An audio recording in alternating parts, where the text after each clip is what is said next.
Board exams में अच्छे marks लाने के लिए सबसे ज़रूरी है कि हम सारे इंपॉर्टेंट क्वेश्चंस को प्रिपेयर करके जाएं। तो आज हम यहाँ पर इंपॉर्टेंट क्वेश्चंस कर रहे हैं फर्स्ट स्लाइड के। जितने भी आपके चैप्टर्स हैं वो आपके सामने हैं। टोटल 8 चैप्टर्स हैं प्लस 1 प्ले।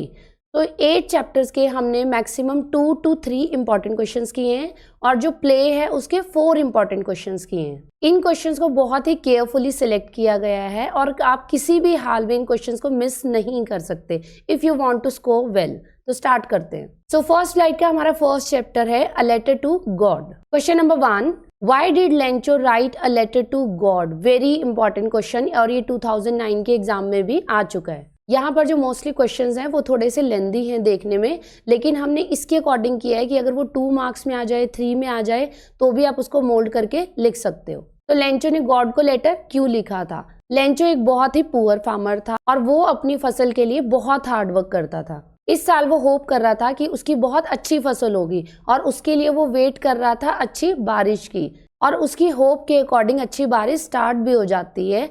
बट वो जो उसकी खुशी थी वो बहुत ही कम टाइम के लिए थी।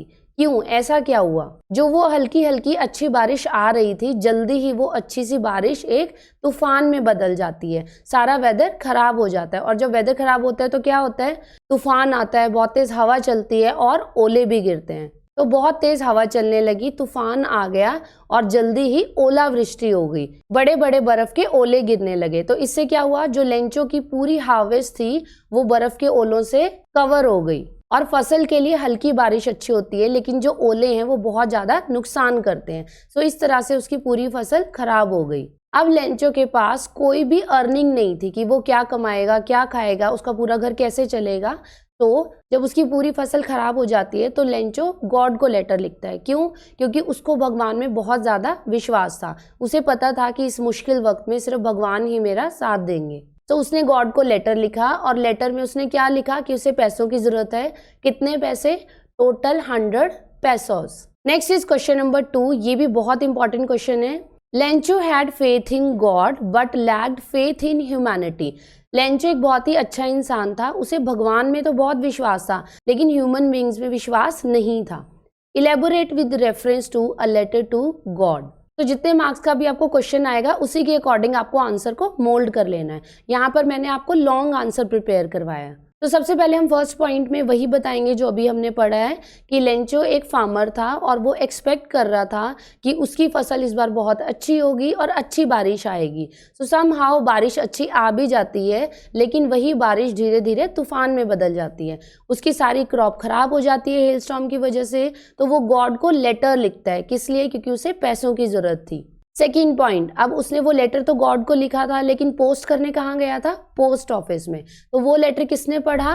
पोस्ट मास्टर ने। और इस लेटर को पढ़ने के बाद पोस्ट मास्टर हैरान हो जाता है कि आज के टाइम में भी क्या किसी इंसान को गॉड में इतना विश्वास हो सकता है कि उसने गॉड को लेटर ही लिख दिया।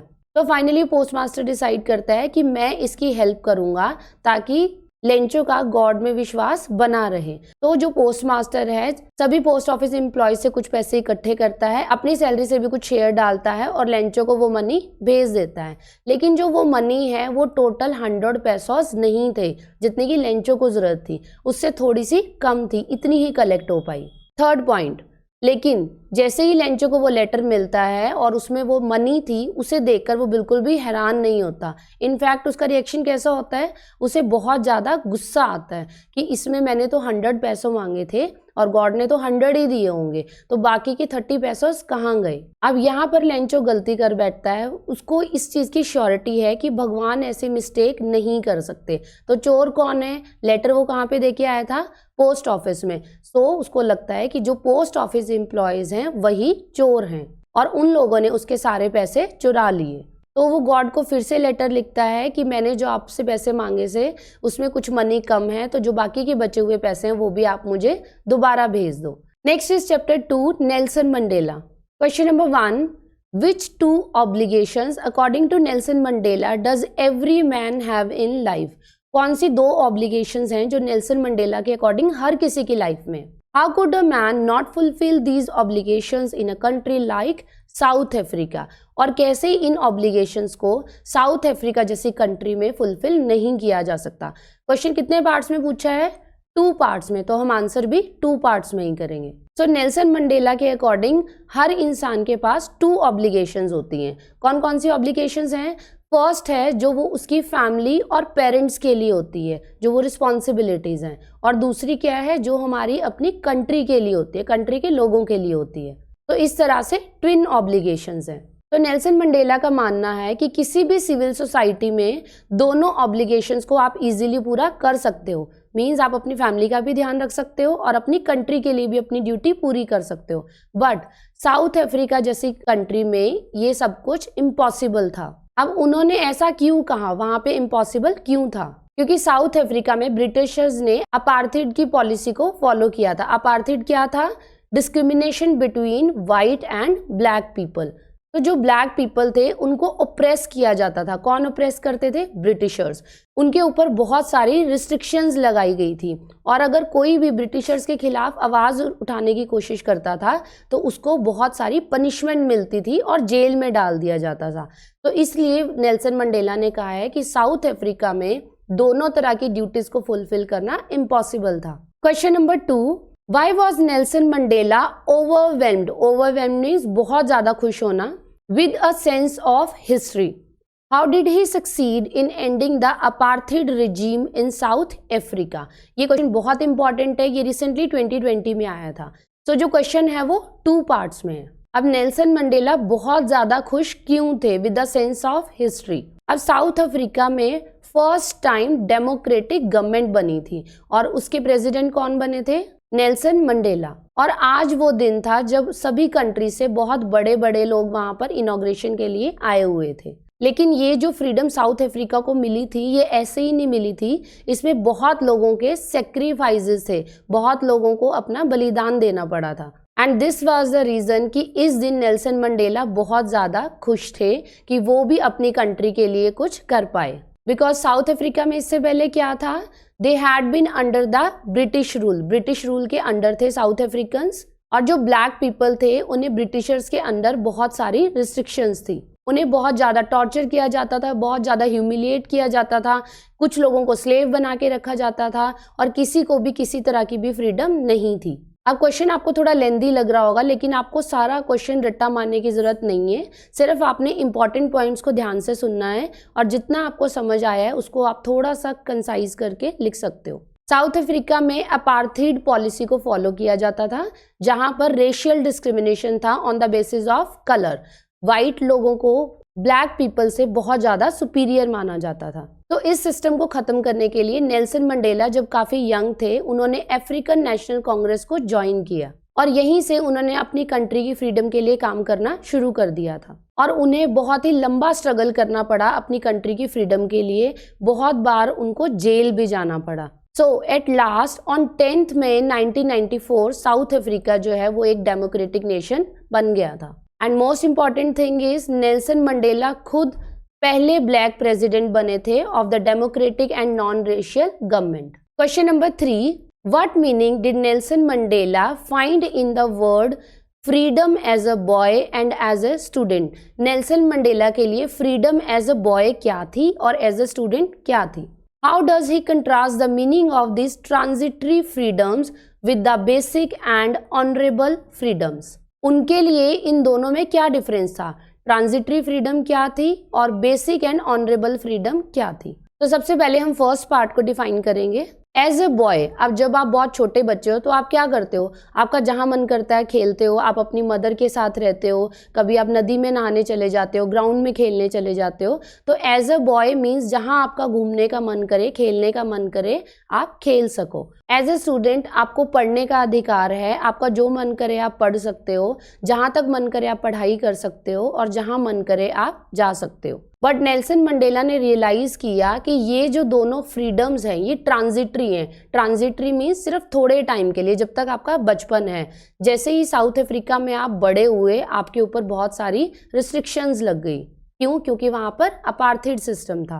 ट्रांजिटरी फ्रीडम को कंपेयर किया गया है basic and honourable freedom. Honourable freedom means जब आप बड़े हो गए हो तो आप अपनी पसंद से मैरिज कर सको, अपनी पसंद से कोई भी जॉब ले सको, और अपनी पसंद से अपनी ज़िंदगी जी सको।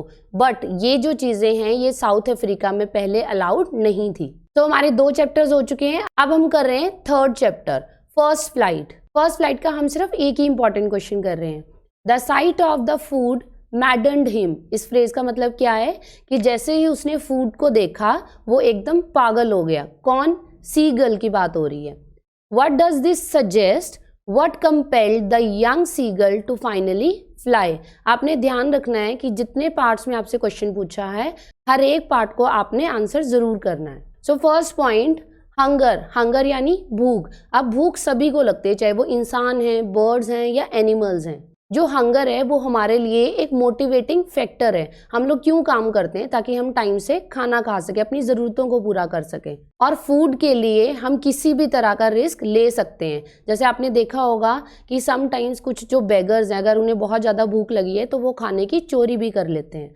Same thing applied to animals. और यही सेम चीज़ हुई उस यंग सीगल के साथ। जब उसकी पूरी फैमिली उसे उड़ने के लिए मोटिवेट कर रही थी तो एट द एंड उसकी मदर अपनी बीक में एक फिश का टुकड़ा लेके आती है। और जैसे ही वो यंग सीगल उस फिश को देखता है वो एकदम से डाइव लगा देता है और ये भी नहीं सोचता कि मैं गिर जाऊंगा। लेकिन जैसे ही वो यंग सीगल डाइव लगाता है उसकी मदर ऊपर की तरफ उड़ना शुरू कर देती है। अब डर के कारण वो जोर जोर से चिल्लाता है और अपने पंख को फैलाने की कोशिश करता है। और यही उसकी फाइनल कोशिश थी जब वो फाइनली उड़ना सीख लेता है।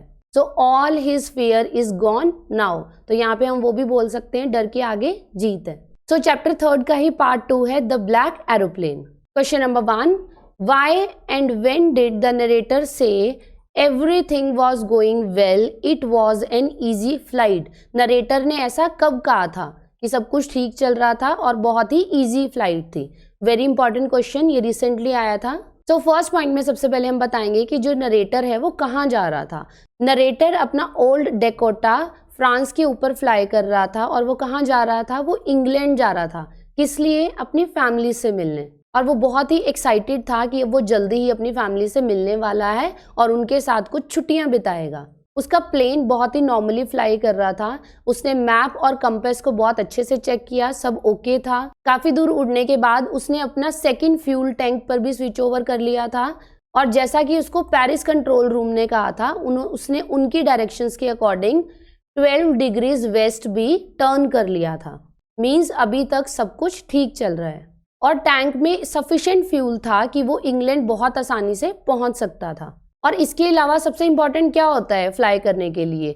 वेदर। वेदर बहुत ही प्लेजेंट था। आसमान में तारे निकले हुए थे, मतलब सब कुछ क्लियर है, वहां किसी भी तरह के कोई क्लाउड्स नहीं थे। Everything was perfect. तो इसी रीजन से अभी तक नरेटर ने कहा था कि जो फ्लाइट है वो बहुत ही ईजी है और सब कुछ सही जा रहा है। अब ये जो चैप्टर है ब्लैक एरोप्लेन, इसमें नरेटर के साथ एक मेन इंसिडेंट हुआ है, वो बहुत इंपॉर्टेंट है। What did the pilot of the Dakota encounter 150 kilometres away from Paris? जब वो पेरिस से 150 किलोमीटर्स दूर आ चुका था तो उसके साथ क्या हुआ? Recount his experience inside the black clouds. अब अभी तक तो हमने यही पढ़ा है कि जो स्काई है वो बिल्कुल क्लियर था, लेकिन एकदम से कहीं से ब्लैक क्लाउड्स आ गए, तो तब उसका एक्सपीरियंस क्या रहा? सबसे पहले हम इंट्रोडक्शन देंगे। जो पायलट है, नरेटर है, वो कहाँ जा रहा है? इंग्लैंड जा रहा है अपनी फैमिली से मिलने। तो पेरिस कंट्रोल रूम से भी उसको रेगुलर इंस्ट्रक्शंस मिल रही हैं और उसके अकॉर्डिंग उसने 12 डिग्रीज वेस्ट भी टर्न कर लिया है। और अभी उसकी प्रेजेंट पोजीशन क्या है? वो पेरिस से 150 किलोमीटर्स आगे आ चुका है। मतलब पेरिस जो है वो पीछे रह गया। कितना? 150 किलोमीटर्स। अब जो वेदर है वो बिल्कुल क्लियर था अभी तक, लेकिन एकदम से उसके साथ क्या हुआ? एकदम से तूफान आ जाता है और काले बादल आ जाते हैं उसके सामने।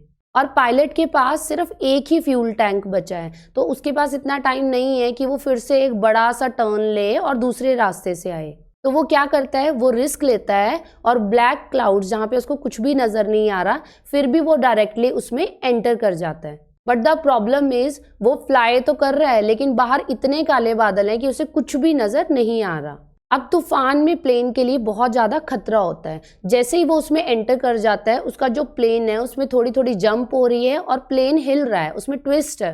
तो पायलट डायरेक्शन के लिए कंपास को देखता है। अब जो कंपास है वो भी बिल्कुल डेड है, क्योंकि बाहर क्या है? बाहर सिग्नल्स नहीं आ रहे हैं, क्योंकि बाहर तूफान है। अब जितने भी इंस्ट्रूमेंट्स होते हैं प्लेन में वो सारे डेड हो चुके हैं, कुछ भी काम नहीं कर रहा है। सिर्फ पायलट बिना देखे प्लेन को उड़ाता जा रहा है। क्या हो गया? वो इस पूरे स्टॉर्म में फंस चुका है। बट ही वॉज लकी, एकदम से वो देखता है उसे एक ब्लैक एरोप्लेन नजर आता है जो उसके बिल्कुल आगे आगे उड़ रहा है, और उसके अंदर जो पायलट है वो हाथ से इशारा करते हुए उसे फॉलो करने के लिए बोलता है। अब जो नरेटर है उसके पास और कोई चारा नहीं है, तो वो लकीली उसको फॉलो करता है, जैसे जैसे वो डायरेक्शंस बता रहा है उसको ओबे करता जा रहा है। At last he was out of the clouds, और वो इस खतरे से बच जाता है। हम पूरी फर्स्ट फ्लाइट की रिवीजन एक ही वीडियो में कर रहे हैं, तो जहां भी आपको लगे थोड़ा हेक्टिक हो रहा है तो प्लीज टेक ब्रेक, ताकि आपको अच्छे से समझ आ सके। तो अब हम आ गए हैं 4th चैप्टर पर, from the diary of Anne Frank. Question number 1, what do you think about Anne's talent for writing? Anne's talent for writing essays which she wrote convincingly when punished by the teacher। तो जब एने Frank को बार बार teacher से punishment मिलती थी, उसे क्या punishment मिली थी? उसे रिटर्न काम करने की पनिशमेंट मिलती थी, लेकिन वो इस चीज से बिल्कुल भी नाराज नहीं होती थी, वो बहुत अच्छा लिख के लाती थी। तो क्वेश्चन में हमें बताना है एनेज टैलेंट फॉर राइटिंग एसेज। जो एने फ्रैंक है वो बहुत ज्यादा इंटेलिजेंट थी, और अगर आप उसे कोई भी काम दे दो तो उसका माइंड जो है वो बहुत ज्यादा क्रिएटिव था। तो मिस्टर कीजिंग जब उसे पनिशमेंट देते थे, उन्होंने उसको ऐसे दिया था लिखने के लिए अ चैटर बॉक्स। चैटर बॉक्स एक तरह से उन्होंने उसको क्यों दिया था? वो उसके ऊपर टॉन्ट कर रहे थे, उसकी इंसल्ट करना चाहते थे, लेकिन उसे ऐसा बिल्कुल भी नहीं लगा। उसने इसको एज ए चैलेंज एक्सेप्ट किया और बहुत अच्छा ऐसे लिख के लाई। तो एने फ्रैंक ने जो ऐसे है वो बहुत ही खुश होकर लिखा था। उसने इसमें एक्सप्लेन किया था कि जो स्कूल स्टूडेंट्स हैं या नॉर्मली बच्चे हैं वो बात किए बिना नहीं रह सकते, ये उनकी एक कैरेक्टरिस्टिक होती है। और उसने ये भी बताया था कि जो मेरी मदर है वो भी बहुत ज़्यादा टॉकेटिव थी, और इसीलिए एनी फ्रैंक भी बहुत बात करती है। क्यों? क्योंकि ये उसके जीन्स में है, हेरिडिटी है। और इस तरह की बातें सिर्फ एक इंटेलिजेंट बच्चा ही बोल सकता है, जिसके बहुत ही डीप थॉट्स होते हैं। और इसके अलावा उसने क्या लिखा था? A story about mother duck and the father swan, जिसमें क्या होता है, जो फादर स्वैन है वो छोटे 3 डकलिंग्स को मार देता है। मिस्टर कीजिंग एने फ्रैंक का मजाक उड़ाना चाहते थे, लेकिन उल्टा एने फ्रैंक ने क्या किया? उसने चैटर बॉक्स का ऐसा ऐसे लिखा कि वो उल्टा मजाक बन गया मिस्टर कीजिंग का। Next is question number 2, how did Anne finally stop mister Keesing from punishing her? जो मिस्टर कीजिंग है वो एने फ्रैंक को बार बार पनिशमेंट देते थे, तो उसने ऐसा क्या किया कि टीचर ने उसको पनिशमेंट देना बंद कर दिया? वेरी इंपॉर्टेंट क्वेश्चन, ये 2017 में भी आ चुका है। तो फर्स्ट पॉइंट, एने फ्रैंक जो है वो बहुत ही टॉकेटिव थी, सारा दिन क्लास में बात करती रहती थी। तो जो मिस्टर कीजिंग है वो उससे इरिटेट होना स्टार्ट हो गए थे, तो वो उसको बार बार पनिश करते रहते थे, और पनिशमेंट में उसको क्या देते थे? एक्स्ट्रा होमवर्क दे देते थे। तो एक दिन मिस्टर कीजिंग ने उसकी इंसल्ट करने के लिए उसको लास्ट में ऐसे दिया, quack quack quack said mistress chatter box. और ये किससे रिलेटेड है? एने फ्रैंक से रिलेटेड, उसकी इंसल्ट करना चाहते थे। बट जो एने फ्रैंक है वो बिल्कुल भी नाराज नहीं हुई, उसने बहुत ही अम्यूजिंग मैनर में इसको लिखा in the form of a verse. Verse is poetry. इसमें वो एक स्टोरी बताती है मदर डक और फादर स्वैन की, जिसमें जो फादर स्वैन है वो छोटे छोटे 3 डकलिंग्स जो कि सारा दिन क्वैक क्वैक करते हैं उनको मार देता है। क्यों मार देता है? क्योंकि वो जो छोटे डकलिंग्स थे वो बहुत ज्यादा बोलते रहते थे। अब एने फ्रैंक ने जो यहाँ पर ये पोएट्री लिखी है, ये किसके ऊपर लिखी है? मिस्टर कीजिंग के ऊपर, कि वो भी उस फादर स्वैन की तरह है। तो यहाँ से ये बिल्कुल क्लियर है कि ये जो पोएट्री थी ये मिस्टर कीजिंग के ऊपर एक जोक था। But at the end mister Keesing ने भी इस पोएट्री को इतना एंजॉय किया कि एट द एंड उन्होंने एने फ्रैंक को क्लास में बात करना अलाउड कर दिया। तो अब हम आ गए हैं चैप्टर नंबर 5 पर। इसके 3 पार्ट्स हैं। First part is a baker from Goa. Question number 1 very important, give a pen portrait of a Goan village baker. Goan village baker कैसा होता है? First point, Goan village baker जो है वो गली गली घूमता है, किस लिए? अपनी ब्रेड्स को बेचने के लिए। और उसके आने का कैसे पता चलता है? उसके हाथ में एक बड़ा सा बैम्बू स्टिक होता है, यहाँ पर स्टिक आएगा, उसके हाथ में एक बड़ा सा बैम्बू स्टिक होता है जिससे वो झंग झंग साउंड करता हुआ एंटर करता है। और जब वो बेकर गली में आता है तो वो कैसा दिखता है? उसके सर पर एक टोकरी होती है जिसमें बहुत सारी ब्रेड्स हैं, और दूसरे हाथ में क्या है? एक बैम्बू स्टिक, जिसे वो जोर जोर से जमीन पर स्टंप करता है, जिससे वो झंझंग वाली आवाज आती है। उसके पास कितने तरह की ब्रेड्स होती हैं? Loaves of bread for elders, जो बड़े लोग हैं उनके लिए लोव्स ऑफ ब्रेड है, और जो बच्चे हैं उनके लिए गोल गोल ब्रेड बेंगल्स। और सम टाइम अगर कोई स्पेशल ओकेजन है तो उसके पास एक मीठी ब्रेड भी होती है, स्वीट ब्रेड। अब जैसे ही वो आता है तो बच्चे उसके आसपास इकट्ठा हो जाते हैं, क्योंकि उन्हें क्या खाना है? Bread bangles. बट जो बेकर है वो सबसे पहले सामान किसको देता है, जो घर की लेडीज हैं, उसके बाद वो बच्चों को ट्रीट करता है। Next is question number 2, why were the children fascinated by the baker. अब हमें क्वेश्चन में कहाँ ध्यान रखना है, बच्चों की बात हो रही है बार बार, why they were fascinated, how did they show their eagerness to see him. Baker का डिस्क्रिप्शन तो आएगा लेकिन हमें पॉइंटेड रहना है चिल्ड्रन फैसिनेटेड से। तो सबसे पहले हम इंट्रोडक्शन देंगे कि डेली जो बेकर है वो आता था, क्या लेके आता था, बड़ों के लिए लोव्स ऑफ ब्रेड और बच्चों के लिए ब्रेड बेंगल्स, और समटाइम्स उसके पास स्वीट ब्रेड भी होती थी अगर कोई स्पेशल ओकेजन है। सेकेंड पॉइंट, बच्चे उसके आसपास क्यों आते थे, ब्रेड बेंगल्स खाने के लिए, पर वो पहले लोव्स ऑफ ब्रेड किसको देता था, लेडीज को, बाद में बच्चों को। अब जैसे ही बेकर स्ट्रीट में एंट्री करता था, बच्चों को कैसे पता चल जाता था, क्योंकि जो बेकर है उसके हाथ में एक बैम्बू स्टिक होती थी जिसे हम स्टाफ भी बोलते हैं, और उसका क्या साउंड था, झंग झंग साउंड, और हमें पता चल जाता है कि कौन से वेंडर का क्या साउंड है। जैसे ही वो झंग झंग का साउंड आता था, सारे बच्चे घरों से बाहर निकल आते थे। अब बच्चे किसी की नहीं मानते हैं, तो जैसे ही वो बेकर अपनी टोकरी को रखता था, बच्चे इसमें झांक झांक कर देखने लग जाते थे। क्यों देखते थे, क्योंकि उन्हें खानी है अपनी फेवरेट ब्रेड बेंगल्स, और बच्चे इतने एक्साइटेड होते थे कि वो सुबह सुबह उठते ही बाहर आ जाते थे, अपने टीथ भी ब्रश करके नहीं आते थे। और जो बेकर है वो भी बच्चों के साथ बहुत ही खुश रहता था, वो उनको बिल्कुल अपने फ्रेंड्स की तरह ट्रीट करता था। नेक्स्ट क्वेश्चन, ये क्वेश्चन आपको शॉर्ट में आ सकता है, what do we learn about the financial condition of the bakers of Goa. तो उनकी फाइनेंशियल कंडीशन कैसी होती थी, बहुत अच्छी होती थी। Most of the bakers were wealthy. The bakers of Goa were quite well to do, वो बहुत ही वेल्दी होते थे, बहुत रिच होते थे, and had plump physique. Plump physique means दिखने में अच्छे खासे मोटे होते थे। They had a jackfruit like appearance, एक मोटा सा फ्रूट होता है jackfruit, and looked quite happy, और जो बेकर की फैमिली है वो भी बहुत ही खुश नजर आती थी।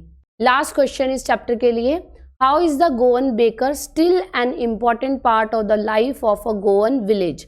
आज भी प्रेजेंट में भी गोवन विलेज में गोवन बेकर की इम्पोर्टेंस क्यों है, क्योंकि गोवा में आज भी ये ट्रेडिशन है कि वहाँ पर जब भी कोई मैरिज फंक्शन है या कोई भी पार्टी है तो उसमें ब्रेड एक इम्पॉर्टेंट पार्ट है, और सेलिब्रेशंस में सबसे ज़्यादा स्वीट ब्रेड यूज़ की जाती है जिसका नेम है बोल।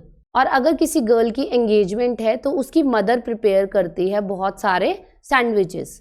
और जब भी क्रिसमस है, क्रिसमस गोवा में बहुत अच्छे से सेलिब्रेट किया जाता है आज भी, तो वो स्पेशल केक्स और बोलीनाज प्रिपेयर करते हैं। तो दिस इज द रीजन कि आज भी जो बेकर है वो गोवा की लाइफ का एक इम्पॉर्टेंट हिस्सा है। So baker from Goa done.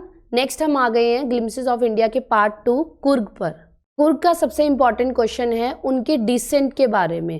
What is the story about the Kodava peoples descent.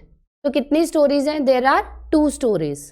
तो एक स्टोरी कहती है कि उनके जो पूर्वज हैं वो कौन थे, एंसेस्टर्स उनके ग्रीक्स थे। कैसे, क्योंकि एक बार अलेक्जेंडर की आर्मी यहाँ पर आई थी और कुर्ग के कुछ पार्ट में ही सेटल हो गई थी, और उनके लिए इम्पॉसिबल था कि वो यहाँ से वापस जाते। तो जब ये लोग यहाँ पर सेटल हो गए थे तो उन्होंने यहीं के लोकल पीपल्स के साथ मैरिज कर ली थी। और आज भी कुर्गीज जो ट्रेडिशंस को फॉलो करते हैं, जो भी रिलीजियस राइट्स परफॉर्म करते हैं, उससे पता चलता है कि उनके जो डिसेंट्स थे वो कौन थे, ग्रीक्स।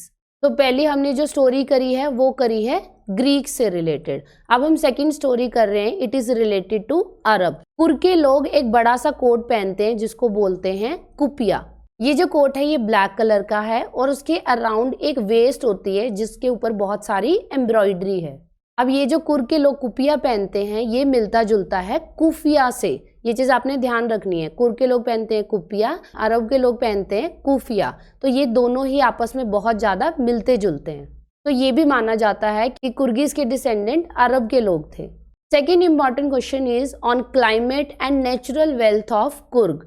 कुर्ग में बहुत सारा फ्लोरा एंड फौना है तो हम पूरा एक्सप्लेन करेंगे। Coorg looks like a piece of heaven on earth, जैसे धरती पर ही स्वर्ग हो, इतना सुंदर है Coorg. It is a land of rolling hills, जितनी दूर तक भी आप देखोगे आपको पहाड़ियाँ ही पहाड़ियाँ नजर आएंगी।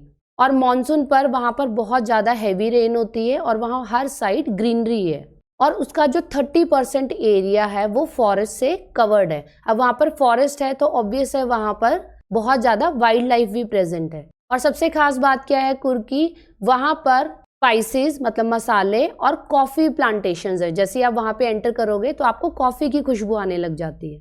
और वहाँ पर सबसे मेन है एक रिवर, क्या नाम है उसका? उसका नाम है रिवर कावेरी। और इस रिवर के अंदर एक सबसे मेन फिश है महासीर, जो कि एक फ्रेश वाटर फिश होती है। अब वाइल्ड लाइफ में और कौन कौन से एनिमल्स आएंगे, इनका आप नेम लर्न कर लीजिए। Kingfisher, squirrels, langurs, slender Laureus, elephants. और कुर्ग में घूमने का सबसे बेस्ट सीजन है सितंबर टू मार्च। क्यों? क्योंकि इस टाइम पर वहां पर बारिश नहीं होती। जहां पर भी माउंटेनियस रीजन है वहां पर कोई भी बारिश के टाइम पर नहीं जाता। तो कुर्ग भी हो गया। अब हम कर रहे हैं ग्लिम्पसेस ऑफ इंडिया का third part, tea from Assam. तो question number 1, what excited Rajvir? Rajvir कौन है? प्रांजल का फ्रेंड है। राजवीर एक्साइटेड क्यों था? Why did Pranjal not share his excitement? बहुत ही इजी क्वेश्चन है और ये आपको शॉर्ट आंसर्स में आ सकता है। सो राजवीर एक्साइटेड क्यों था? क्योंकि वो टी गार्डन्स को पहली बार देखेगा अपनी लाइफ में। और प्रांजल एक्साइटेड क्यों नहीं था? क्योंकि वो असम का ही रहने वाला था। उसके लिए जो टी गार्डन्स, टी प्लांटेशंस है, ये बहुत ही कॉमन सी चीज़ थी। तो उसको कोई एक्साइटमेंट नहीं थी कि वो वापस अपने घर जा रहा है। क्या देखने? T plantations. Next is question number 2, very very important question. इस क्वेश्चन को आप बिल्कुल भी मिस नहीं करेंगे। ये पहले भी 2-3 टाइम्स बोर्ड में आ चुका है। What legends did Rajvir tell about the discovery of tea? Discovery of tea से related 2 legends is, one is Chinese and one is Indian. बहुत इंपॉर्टेंट है और आपको लॉन्ग क्वेश्चंस में आ सकता है और आपने इसको अटेम्प्ट भी ऐसे ही करना है। पहले आप इंट्रोडक्शन लिखोगे, फिर यहाँ पर हेडिंग दोगे, द चाइनीज लेजेंड उसके बारे में बताओगे, और फिर इंडियन लेजेंड उसके बारे में बताओगे। तो introduction, Rajveer told 2 legends about the discovery of T. एक है Chinese legend and another is Indian legend. ये इंट्रोडक्शन हो गया। अब फर्स्ट पॉइंट में हम डिस्क्राइब कर रहे हैं चाइनीज लेजेंड। तो कहानी क्या है? एक बार एक चाइनीज एम्परर था, वो हमेशा पानी को पीने से पहले बॉईल करता था, उबाल के पीता था। तो एक दिन जब वो पानी को बॉईल कर रहा था तो उसके नीचे जो लकड़ियां थी उसके पत्ते उड़कर उसके पॉट में गिर गए। और जब उसने इस पानी को पिया तो उसे बहुत ही टेस्टी लगा, बहुत डिलीशियस फ्लेवर था। तो ये माना जाता है कि ये जो पत्ते थे इन ट्विग्स के अंदर, ये थे टी लीव्स। सेकेंड नंबर पर है इंडियन लेजेंड। इंडियन लेजेंड किस बारे में है? एक बुद्धिस्ट एसेटिक था जो मेडिटेशन करते हैं, जिसका नाम था बोधि धर्मा। आपने नेम के स्पेलिंग अच्छे से लर्न कर रहे हैं क्योंकि मोस्टली बच्चे इसको गलत लिखते हैं। बोधि धर्मा। जब भी वो मेडिटेशन करता था उसे नींद आ जाती थी।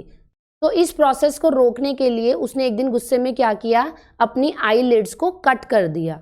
और जैसे ही वो आईलिड्स जमीन पर जाकर गिरी, वहां पर छोटे छोटे 10 टी प्लांट्स ग्रो कर गए। और जब इन टी प्लांट्स में से इन पत्तों को तोड़कर पानी में उबाल के पिया गया तो ये माना जाता है कि उससे नींद भाग जाती थी। तो this is the story about Indian legend. तो फाइनली हम 6th चैप्टर पर हैं, मिजबिल द ऑटर। बीच बीच में ब्रेक लेते रहना। Question number 1, how did Maxwell get the otter? Maxwell को ऑटर कैसे मिला था? Did he like it? How can you say that? Question कितने पार्ट्स में है? 3 पार्ट्स में है। तो मैक्सवेल का ऑटर कैसे मिला था? मैक्सवेल का एक फ्रेंड था, उसके आगे उसने जिक्र किया था कि मैं एक ऑटर को एज अ पेट रखना चाहता हूँ। उसी के कुछ दिन बाद उसके फ्रेंड ने 2 अरब्स को भेजा और उनके पास क्या था? उनके पास था ऑटर। और इसे कहाँ से लाया गया था? From the marshes of river tigris.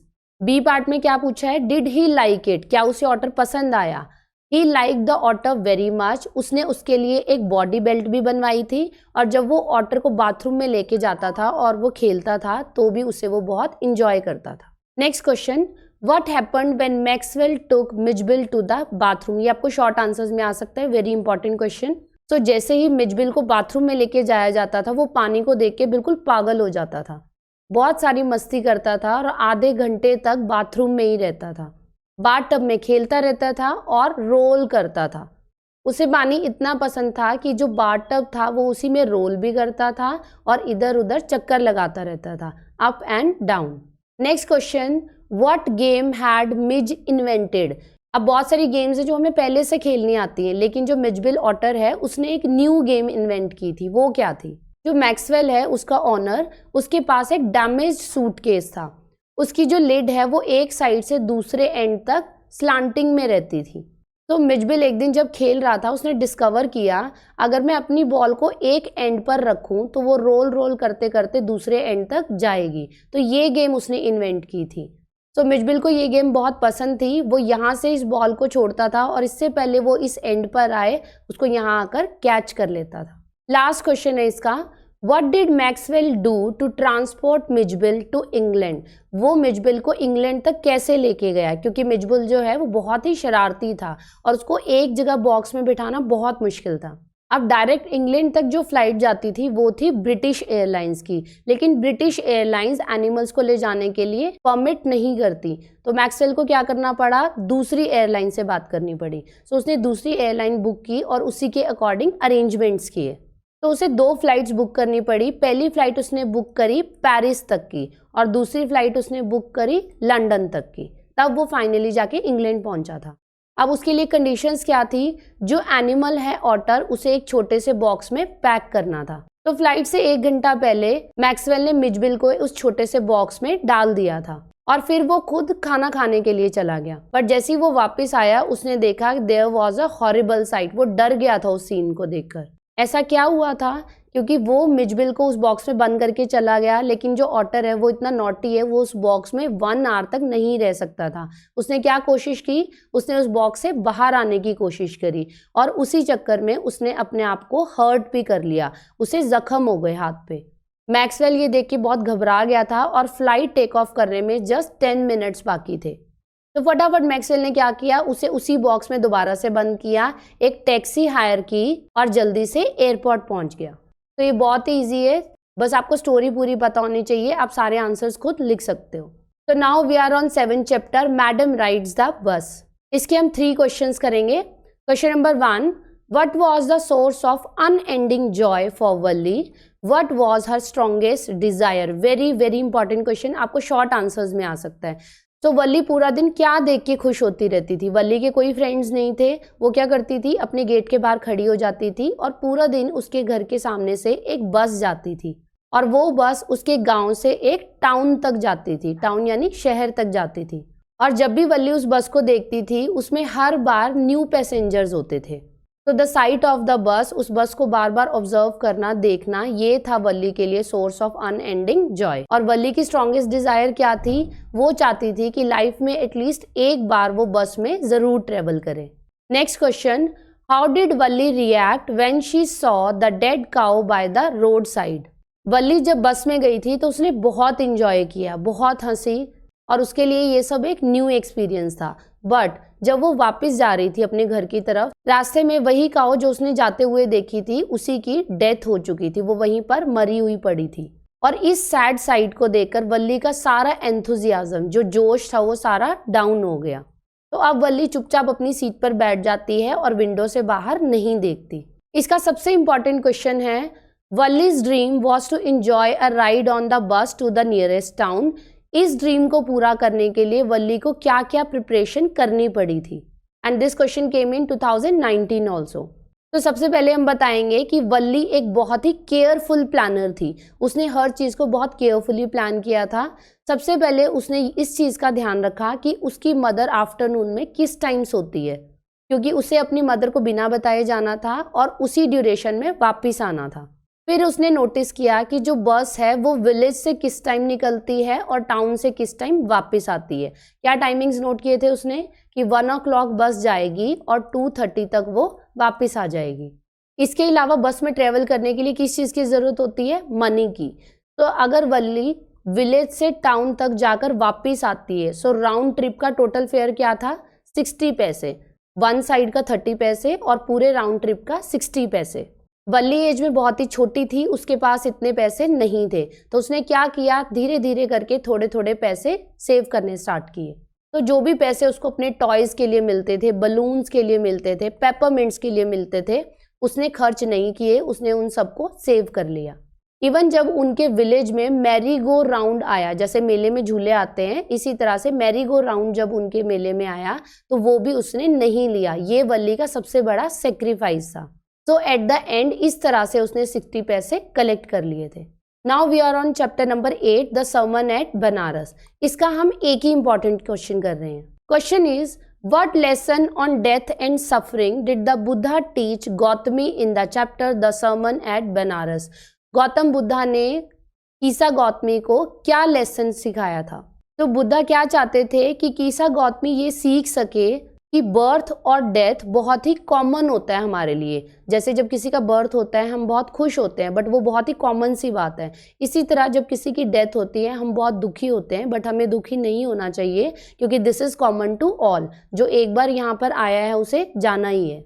और ऐसी कोई मेडिसिन नहीं है, ऐसा कोई डॉक्टर नहीं है जो मरे हुए इंसान को जिंदा कर सके। तो गौतम बुद्धा चाहते थे कि कीसा गौतमी इस लेसन को सीख सके।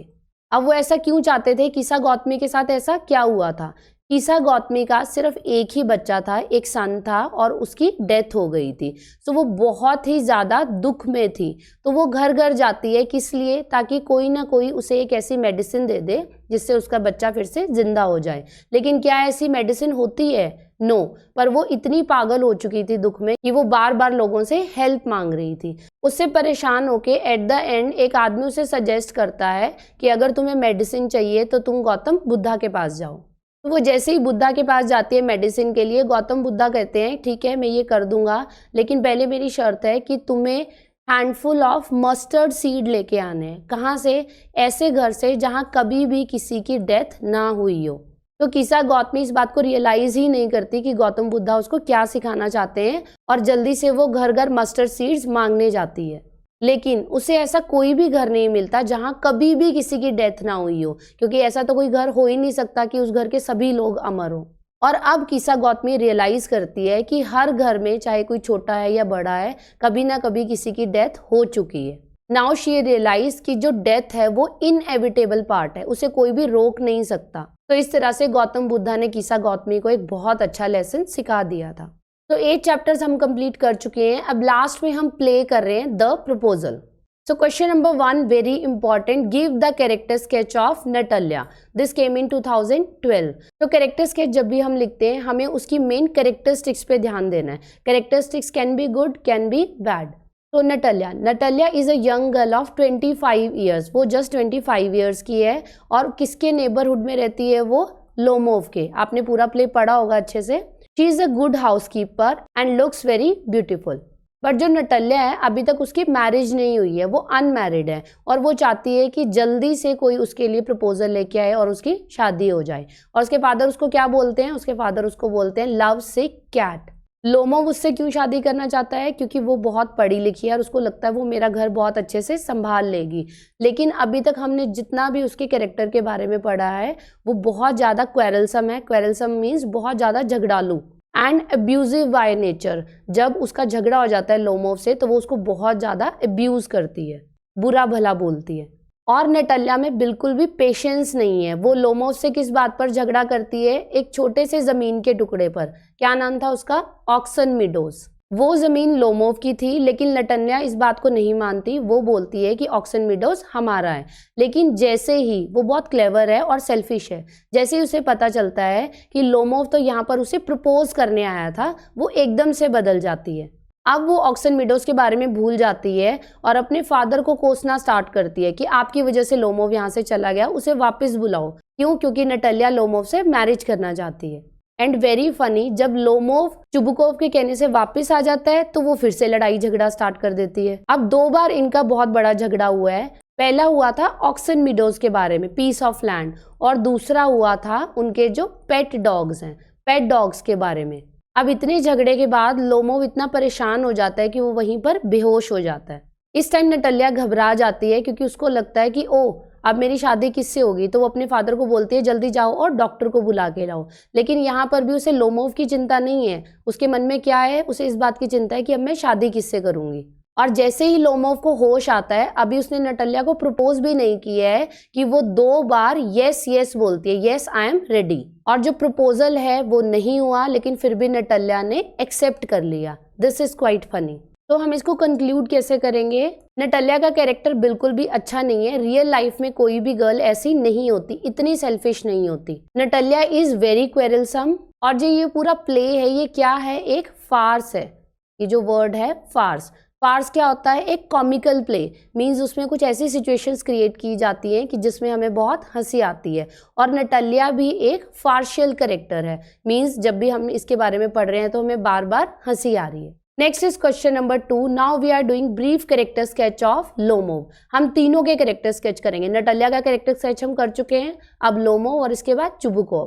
तो इस प्ले में लोमोव भी एक फनी कैरेक्टर है। जो भी उसके एक्ट्स हैं दे आर कॉमिकल। जिस तरह से वो बिहेव करता है हमें बहुत हंसी आती है। वो एक एक्सेंट्रिक भी है, पागलों जैसा बिहेव भी करता है समटाइम। जैसे लड़ाई झगड़ा हो गया तो कभी बेहोश हो गया, कभी घर से भाग गया। तो सबसे पहले कहाँ से स्टार्ट है कि लोमोव नटालिया से मैरिज करना चाहता है और वो चुबुकोव के घर आया है। अब सबसे फनी बात क्या है कि वो नटालिया का हाथ मांगने आया है चुबुकोव से, लेकिन जैसे ही नटालिया उसके सामने आती है वो ऑक्सन मीडोज की बात करने लग जाता है। अब जब वो प्रपोज करने आया है तो उसमें ध्यान रखे, लेकिन वो बेतुकी बातें कर रहा है और इसी वजह से क्या होती है, उनकी बिटर आर्ग्यूमेंट हो जाती है, बहुत बड़ा झगड़ा खड़ा हो जाता है और लोमोव इतना ज़्यादा परेशान हो जाता है कि वो उसी टाइम घर से बाहर चला जाता है।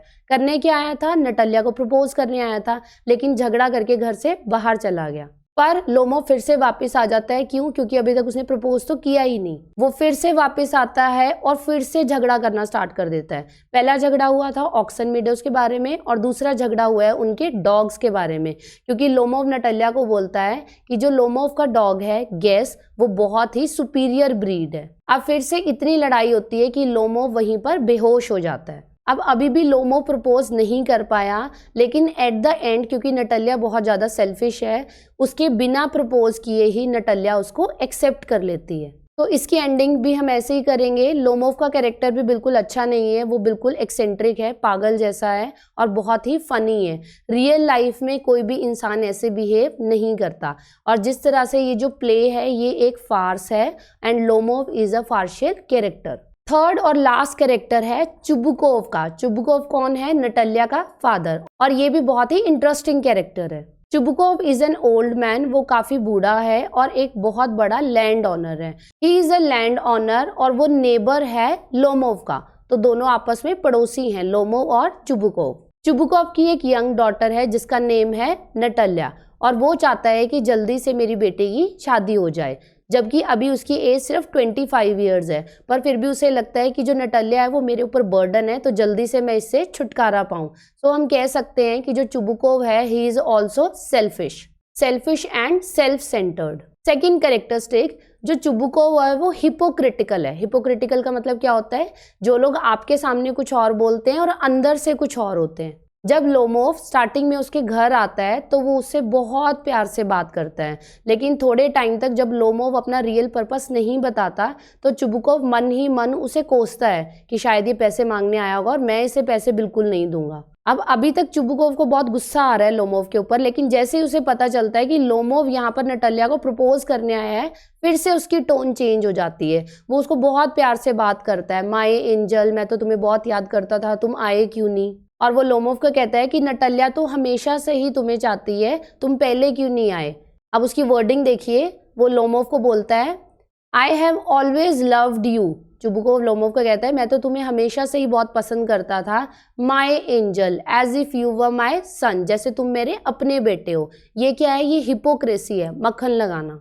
अब जो चुबुकोव है वो बेमतलब की जल्दी में है। उसकी डॉटर अभी जस्ट 25 ईयर्स की है और मैरिज इतनी लेट नहीं हुई है, लेकिन फिर भी वो चाहता है कि जल्दी से जल्दी लोमोव से मैरिज हो जाए, जबकि उसको पता है कि जो लोमोव है वो ना ही फिजिकली फिट है और ना ही मेंटली फिट है। चुबुकोव सिर्फ अपनी बेटी से छुटकारा पाना चाहता है। तो इसको भी हम ऐसे ही कंक्लूड करेंगे, चुबुकोव एक अच्छा कैरेक्टर नहीं है। कोई भी फादर अपने बच्चों के लिए ऐसा बिहेव नहीं करता। And this play is a farce and Chubukov is a farcical character. So हमने 3 इंपॉर्टेंट कैरेक्टर्स कर लिए। अब हम इस प्ले का कर रहे हैं लास्ट क्वेश्चन, जो कि लड़ाई झगड़े के बारे में है। कौन कौन से ऐसे इश्यूज थे जिनके बारे में लोमोव और नटालिया ने बहुत ज्यादा लड़ाई झगड़ा किया और इससे हमें क्या पता चलता है?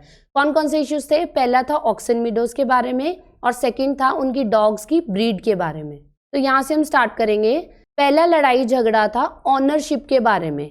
जो ऑक्सन मीडोज है वो किसका था? लोमोव का। लेकिन नटालिया एकदम से बीच में बात करते करते कहने लग जाती है कि जो ऑक्सन मीडोज है वो भी हमारा है, और आर्गुमेंट्स इतने ज़्यादा बढ़ जाते हैं कि लोमोव बहुत ही ज़्यादा घबरा जाता है और लड़खड़ाता हुआ घर से बाहर चला जाता है। ये था पहला लड़ाई झगड़ा। अब है सेकंड किसके बारे में हुआ है? डॉग्स की ब्रीड के बारे में।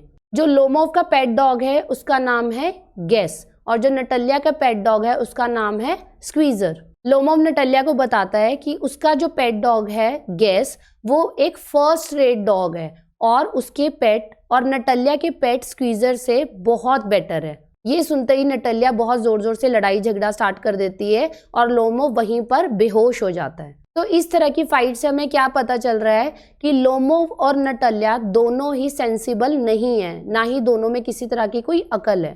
दोनों को ही बहुत जल्दी गुस्सा आ जाता है। They lose their temper in no time. So we can say them foolish braggarts. Foolish means जो बहुत ही इडियट हैं, मूर्ख हैं, एंड ब्रैगेट मीन्स जो बहुत ज्यादा शो ऑफ करते हैं, इसीलिए उनका इतना ज्यादा लड़ाई झगड़ा हुआ। So we have done all the important questions of first flight. किसी भी क्वेश्चन को आप मिस ना करें, रीड द क्वेश्चन और सारे पॉइंट्स को आप टिप्स पे रिवाइज करके जाएं। तो thank you for watching. Please like the video और कोई भी डाउट है तो कमेंट सेक्शन में आप पूछ सकते हो।